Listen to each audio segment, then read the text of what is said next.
Bonjour tout le monde. Alors il y a tout le monde qui dort à la maison ou presque, le petit est en train de s'endormir et du coup je profite de ce moment de calme pour faire un petit sujet. Alors c'est la correction du deuxième sujet du bac blanc qui était le désir est-il par nature illimité. Alors d'abord trois petites remarques générales sur les difficultés de ce sujet en particulier. Ce qui était difficile, c'était de caractériser un petit peu ce qu'on voulait dire par illimité. Comment on entendait l'illimitation. Ce qu'on voulait dire, c'est parce que le désir était insatiable. Est-ce que ça voulait dire qu'il pouvait croître à l'infini? Est-ce qu'il était insatiable par la quantité d'objets différents qu'il pouvait avoir? Il était illimité par rapport aux normes morales. Par exemple, voilà, on parlera un petit peu tout à l'heure de l'hubris, hein, c'est-à-dire cette faute des Grecs qui consistait à se prendre pour un dieu et donc à outrepasser sa condition humaine. Est-ce qu'il était illimité dans la mesure où on pouvait désirer l'impossible et qu'on défierait en ce sens le principe de réalité? Alors, il va évidemment falloir parler le plus possible de tous ces différents sens et essayer de les articuler dans la dissertation. C'est ce qui fait qu'on obtient quelque chose d'assez construit. Alors, deuxième difficulté du sujet, c'était ce par nature. On ne demandait pas en effet si le désir était illimité ou pas, mais est-ce que s'il était illimité, est-ce que c'était par nature ou par culture, en ce sens, hein, par éducation, parce qu'on a adopté tel ou tel type de comportement? Est-ce que voilà, il est devenu illimité à force, par exemple, de se soumettre à sa loi? Alors troisième remarque, et qui est vraiment valable pour tous les sujets sur le désir et sur le bonheur, vous avez tous tendance à traiter comment être heureux, hein, ou est-ce qu'il faut satisfaire ses désirs pour être heureux? Alors méfiez-vous, hein, c'est pas exactement ça le sujet. Je pense que le jour du bac, si c'est le désir qui tombe, voilà, le jury fera probablement exprès de pas donner juste comment on fait pour être heureux. En gros, grand 1, il faut maîtriser ses désirs, grand 2, il faut les satisfaire, et grand 3, je sais pas, danser la rumba papa, que sais-je, mais voilà, soyez bien attentifs à la lettre du sujet, traitez pas autre chose. Voilà pour les remarques générales. Alors, dans l'introduction, il me semble que dans ce sujet-là, la réponse c'est plutôt oui. Alors, pourquoi? Alors, ce serait quoi sa limite? On pourrait imaginer que ce serait la satisfaction, hein. On pourrait d'abord définir le désir comme, voilà, comme quelque chose qu'on vit sous la forme de l'expérience du manque. On avait défini dans le cours comme une tension psychique vers la satisfaction. Et donc cette tension vise son terme, hein, vise sa fin, puisque en satisfaisant mon désir, il est supposé disparaître. Par exemple, quand j'ai soif, je bois et j'ai plus soif. Alors, cependant, quand on définit désir ainsi, on voit bien qu'on le confond un petit peu avec le besoin. Et précisément, ce qu'on a plutôt vu en cours, c'est que le désir se définit plutôt par son insatiabilité, et il commence quand le besoin cesse. L'expérience du caprice, quand on pense à l'éternel insatisfait, le gourmand, celui qui en veut toujours plus, ou celui qui est déçu alors même qu'il vient de recevoir ce qu'il désirait, et que donc qui découvre l'insatisfaction au moment même de sa satisfaction. Voilà, ce sont des expériences qui montrent que justement le désir est pas si facile que ça à satisfaire et qu'il ne se réduit pas au besoin. Alors, dans le désir, il y a sans cesse quelque chose qui semble se renouveler, s'amplifier, ce qui fait son danger d'ailleurs, mais aussi sa richesse, hein. Non seulement il est insatiable, mais en plus dans tout un autre... bouge un peu. Non seulement il est insatiable, mais il est limité donc dans d'autres sens qu'on a évoqués un petit peu plus haut. Alors, deuxième étape, on va remettre un petit peu en question cette idée. Alors la question est de savoir, est-ce que effectivement il est comme ça le désir? Est-ce que c'est un destin? Est-ce que c'est le destin de la nature humaine que de vivre son désir sous la forme de l'illimitation? Ou est-ce que c'est autrement? Est-ce que nos désirs ne deviennent pas plutôt illimités par l'usage qu'on en fait, par la culture qui peut-être dénature une certaine façon de se rapporter à nos manques? Euh, Est-ce qu'on ne déforme pas nos désirs? Est-ce qu'on ne produit pas des désirs artificiels? Est-ce qu'on ne les rend pas insatiables à force justement de nous soumettre à eux ou de ne pas leur opposer assez de résistance? Ah, c'est le désir. Alors toute la question est donc de rendre raison de ce sentiment d'impuissance que l'on peut éprouver face au désir. Est-ce qu'on doit admettre qu'il est illimité par nature et du coup se résigner finalement à être toujours soumis à ses exigences? Ou alors est-ce qu'il faut penser qu'il n'est pas illimité par nature et risquer de croire qu'il puisse nous affaiblir? Alors, je passe tout de suite au grand. Alors, la première thèse que je vais défendre, c'est qu'il n'est pas illimité par nature, mais c'est qu'il devient illimité, et que d'ailleurs c'est comme ça qu'il va se distinguer du besoin. Alors, dans la première sous-partie, euh, on peut dire que la satisfaction apparaît comme le terme du désir, et donc il est limité dans sa temporalité, au moins il a un terme. Quand j'ai ce que je veux, je suis content, la tension psychique que j'éprouvais comme un manque s'estompe, disparaît dans l'expérience du plaisir. Ici, il n'y a pas vraiment de différence entre le désir et le besoin, et qu'est-ce qui fait que le désir commence finalement à prendre son autonomie par rapport aux besoins? Et c'est justement dans l'expérience de l'excès, dans l'expérience par exemple de la gourmandise. J'ai plus faim et je continue à manger pour le plaisir de manger et plus pour répondre au manque de nourriture. Et du coup, ce qui va faire que mon désir va devenir illimité, eh ben, c'est justement le passage à l'excès, le passage à la satisfaction au-delà du besoin, au-delà du nécessaire. Et à partir du moment où cette limite objective, qui est la réplétion du besoin, est dépassée, en fait, il n'y a pas de raison qu'il y ait une limite supérieure à la satisfaction du désir. Alors, j'ai pris la gourmandise, mais je pense que l'avidité, l'avarice, c'est encore plus clair, puisque à partir de combien on a assez d'argent? On voit bien qu'il n'y a pas de limite objective. Alors on peut dire que si j'ai besoin d'argent pour me nourrir, il y a cette limite objective de voilà, combien j'ai besoin pour acheter mes produits alimentaires, mais à partir du moment où on veut de l'argent pour de l'argent, eh ben, il n'y a plus de limitation objective, et on peut dire qu'il est littéralement illimité. Alors, deuxième argument, c'est que précisément ce qui va distinguer le désir et le besoin, c'est que il y a tout un tas de désirs artificiels. C'est-à-dire que naturellement, nos désirs sont peut-être limités quant à leur objet, mais les humains ont cette faculté d'imaginer tout un tas de nouveaux manques, tout un tas de nouvelles choses qu'on pourrait avoir. On fabrique des désirs, c'est même le principe de la publicité. Hein, c'est l'offre qui, si elle est bien présentée, va susciter la demande. Pensez au dernier iPhone. Alors on avait vu en classe l'exemple de la cristallisation, et on s'était dit que justement, dans ce processus du désir, l'imagination va jouer un rôle véritablement crucial. C'est l'imagination qui va nous façonner, modifier petit à petit, un peu à notre insu, l'objet du désir, et donc va fabriquer un objet purement artificiel, qui n'existe pas, un objet complètement imaginaire, mais dont précisément on va tomber amoureux. Du coup, quand on se satisfera de l'objet réel, on sera nécessairement déçu puisqu'on aura parfaitement idéalisé l'objet du désir. Donc, le lien essentiel entre le désir et l'imagination fait qu'on se fabrique tout un tas de désirs artificiels qu'on n'avait pas naturellement. Et donc, on voit bien que nos désirs deviennent illimités par ce processus de fabrication. Alors, troisième et dernier argument, c'est dire que nos désirs et nos besoins, par nature, ne sont pas immoraux. Hein. On pourrait plutôt dire qu'ils sont amoraux. Hein. C'était ce qu'on avait vu dans le texte de Caliclès, c'est que nos désirs sont éprouvés passivement en nous, on ne choisit pas ce qu'on désire, ça désire tout seul, et en un sens, c'est la nature qui nous fait désirer, malgré nous. Et en un sens, tant qu'il n'y a pas passage à l'acte, pour ainsi dire, tous les désirs se valent, ce sont que des impressions intérieures qui n'ont pas nécessairement de conséquences sur les autres.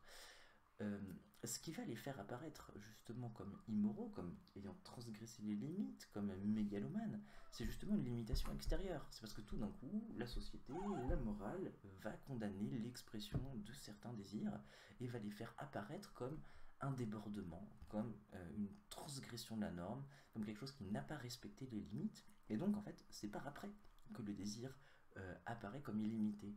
Hein, on le fait apparaître comme illimité à partir du moment où on se dit que la limite aurait dû être celle-ci.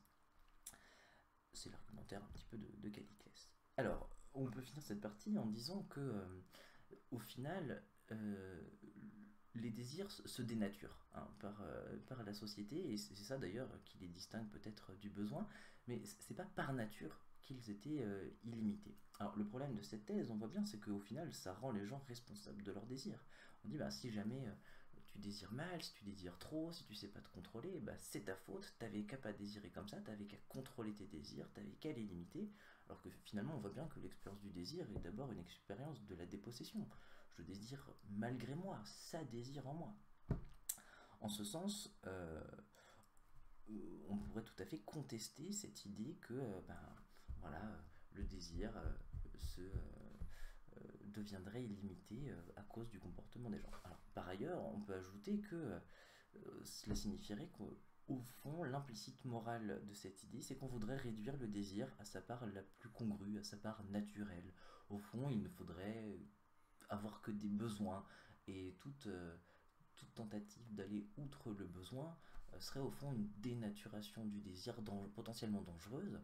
Or, on voit bien que tout ce qui fait le piment de l'existence humaine, c'est justement la créativité du désir, sa capacité à aller au-delà de ce que la nature a initié ou a esquissé en nous. Et du coup, on va voir que dans le cours 2, donc, on va aborder cette critique de l'idée que le désir devient illimité, et on va essayer de défendre la thèse que, au fond, il est naturellement illimité. C'est même ce qui fait la nature du désir, c'est son illimitation. Alors, tout d'abord, on peut dire que, et c'était déjà vrai du besoin, qu'il y a un renouvellement naturel du désir. Certes, la satisfaction est un terme, mais c'est un terme bien provisoire, puisque il faut sans cesse que j'abonde à nouveau dans le sens de mes besoins ou dans le sens de mes désirs pour leur donner satisfaction. Ils réapparaissent. Le désir, c'est l'effort par lequel je me maintiens dans l'existence, je me renouvelle, je lutte contre la dégradation de mon être. Et en un sens, voilà, je suis même obligé de détruire le réel pour me conserver. Et c'est ce qui fait que ma satisfaction ne dure pas. Je vous avais donné l'exemple du gâteau au chocolat. Pour pouvoir bien profiter du gâteau au chocolat, il ne faut pas le cracher, hein, il faut l'avaler. Et forcément, cela rend tout plaisir éphémère et tout désir reconductible. On voit bien ici que c'est ça qui va distinguer l'inerte de l'animé, c'est que la pierre, le caillou, ok, ça vit super longtemps, enfin ça existe pendant super longtemps, mais au fond, la pierre ne cesse de se dégrader, alors que tout être vivant, au contraire, et par le biais justement du renouvellement du besoin ou du renouvellement du désir, ne cesse de lutter pour sa conservation, de maintenir sa conservation. Hein, et c'est ce qui fait qu'elle est vivante.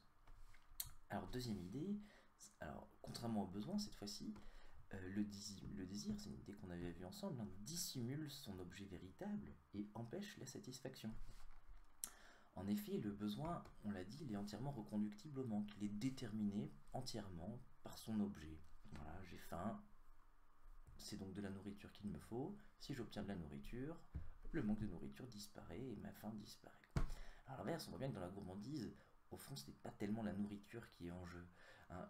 La nourriture est que le prétexte pour quelque chose d'autre. En l'occurrence, le plaisir gustatif pour lui-même. Dans un sens, on pourrait se demander si on était capable de produire toutes les saveurs et les odeurs et le plaisir peut-être de la déglutition.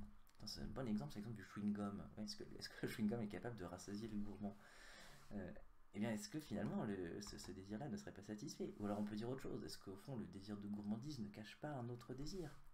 Alors on peut dire en ce sens-là que la condition humaine, la condition humaine fait que voilà, on a l'impression qu'il nous manque des choses et qu'on court après voilà, l'argent, la gloire, l'amour, les biens matériels, etc., etc. Mais on pourrait dire qu'au fond, tout ça, c'est un petit peu des prétextes pour nous masquer le caractère imparfait de notre nature. Au fond, on ne manque pas de choses, on manque d'être. Hein. C'est donc ce que dit Pascal hein, dans son texte sur le divertissement qu'on avait un petit peu travaillé. Alors, en ce sens, on se perd dans des objets en croyant avoir ce qu'on veut, alors que le désir nous masque ce qu'on veut vraiment, c'est-à-dire ne pas être misérable, ne pas mourir, ne pas être malade. Alors là, j'ai développé un petit peu l'idée pascalienne. On aurait pu utiliser autre chose en disant, par exemple, avec Freud hein, et donc l'idée d'inconscient, on voit bien que Elisabeth désire tout un tas de choses, mais en fait, ce sont des désirs de substitution qui masquent son désir d'être avec son beau-frère. Hein, et très souvent, l'inconscient nous joue des tours. Hein, il détourne notre attention de ce qu'on veut vraiment pour exprimer secrètement et réaliser fantasmatiquement un désir inconscient. Dans le rêve, c'est exactement ce qui se passe. Alors, j'ai aussi pensé ici au désir mimétique, et c'est aussi un des grands ressorts de la publicité, c'est que On veut pas du café quand on regarde la pub avec George Clooney. Ce qu'on veut, c'est être aussi beau que George Clooney. Hein. Et sous couvert de nous faire désirer du café, on joue en réalité sur nos failles narcissiques et sur notre désir voilà, d'être aimé des autres, etc. Bien.